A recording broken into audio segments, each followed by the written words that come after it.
Hello students, today's lecture of history 1.3 section Nationalism in India. Why non-cooperation?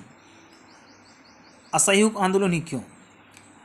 Mahatma Gandhi ने अपनी किताब हिंद स्वराज में लिखा था कि भारत में जो ब्रिटिश रूल आया है या भारत में जो अंग्रेजों की सत्ता शासित हुई है वो केवल भारतीयों की मदद से ही हुई है और यहाँ बची हुई तो भी इनकी मदद से ही बची हुई है। अगर इंडियंस इन्हें कोऑपरेशन करना बंद कर दें, कोऑपरेट करना बंद कर दें, इनको सपोर्ट करना बंद कर दें तो ब्रिटिश रूल भारत में 1 साल के अंदर ही खत्म हो जाएगा और स्वराज आएगा। How could non cooperation become a movement? लेकिन ये नॉन कोऑपरेशन तो कैसे एक आंदोलन बना?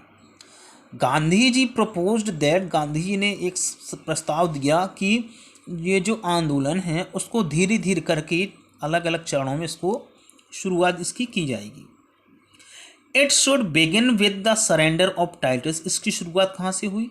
लोगों को जो पदवियाँ या उपाधियाँ दी गई थी वो लोगों ने वापस करनी शुरू की पहले, जो कि सरकार ने उन्हें दी थी।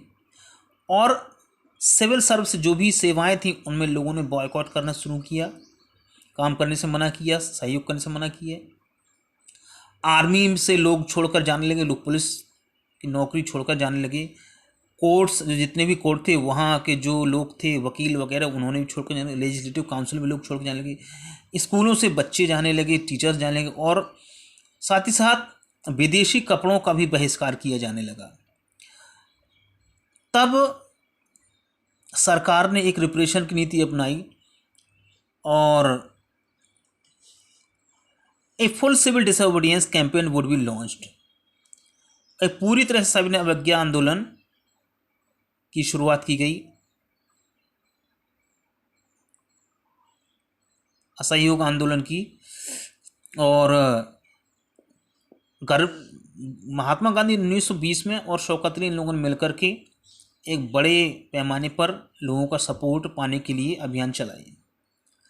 बहुत सारे कांग्रेस फिर भी इस बात से, वो महात्मा गांधी के इस प्रस्ताव से सशंकित थे और वो काउंसिल इलेक्शन का विरोध करने में हिचकिचा रहे थे जो कि 1920 में होने वाले थे। उन्हें डर था कि इसके बाद ऐसे आंदोलनों में हो सकता है दंगा भड़क सकता है, विद्रोह हो सकता है। सितंबर और दिसंबर के बीच के महीनों में कांग्रेस में पूरी तरह से सहमति नहीं बन पाई और लोगों में आपसी विरोधाभाव था और कुछ समय के लिए जो उसके सपोर्टर्स थे और विरोधी थे वो एक मुद्दे पर या एक रिजल्ट पर नहीं पहुंच पा रहे थे।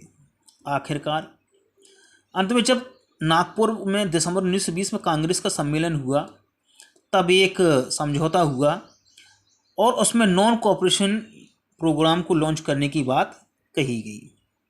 कैसे ये मूवमेंट आगे बढ़ा, किसने इसमें हिस्सा लिया, कैसे विभिन्न अलग अलग सोशल ग्रुप उन्होंने इनको अपने अपने तरीके से इसको आगे बढ़ाया, इसको हम आगे देखेंगे।